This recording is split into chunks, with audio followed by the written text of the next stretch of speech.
আমি সাবধান করে দিতে চাই, যেসব প্রতিক্রিয়াশীল গোষ্ঠী নারীদেরকে আবার ঘরে ফেরাতে চায় তাদের জেনে রাখো জুলাই বারে বারে আসবে।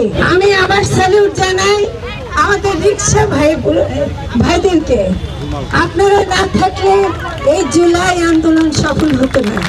আপনাদেরকে বারে বারে স্যালুট জানাবো। আমার জুলাইয়ের মেয়েরা, আমরা কন্যা বলছি তোমাদেরকে, তোমরা এই দেশ নতুন একটা দেশ দিয়েছো, তোমরা আমাদেরকে নতুন ভাবে ভাবতে শিখিয়েছো।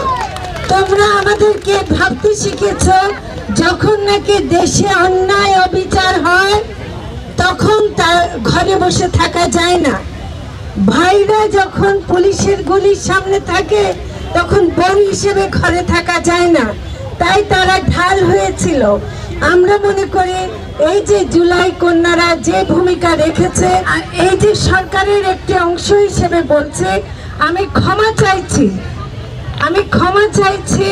আমাদের যদি আমরা ব্যর্থ হয়ে থাকি, আমরা এখনো যদি মেয়েদেরকে নিরাপত্তা দিতে না পারি, এটা আমাদেরকে ব্যর্থতা মেনে নিতে হবে। কিন্তু এটাও মানতে হবে যে আমরা ফ্যাসিবাদকে একটু হটাতে পেরেছি, পুরুষতন্ত্র এখনো রয়ে গেছে।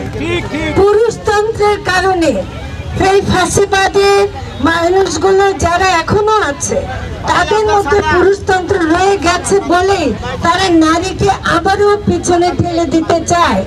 আমি সাবধান করে দিতে চাই, যেসব প্রতিক্রিয়াশীল গোষ্ঠী নারীদেরকে আবার ঘরে ফেরাতে চায় তাদের জেনে রাখো জুলাই বারে বারে আসবে।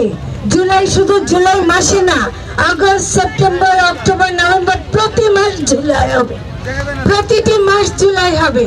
সেজন্য প্রতিক্রিয়াশীল কোনো গোষ্ঠী নারীদেরকে যদি ঘরে ফেরাতে চায়, আমরা সরকারের পক্ষ থেকে যতটুকু করতে পারি করব।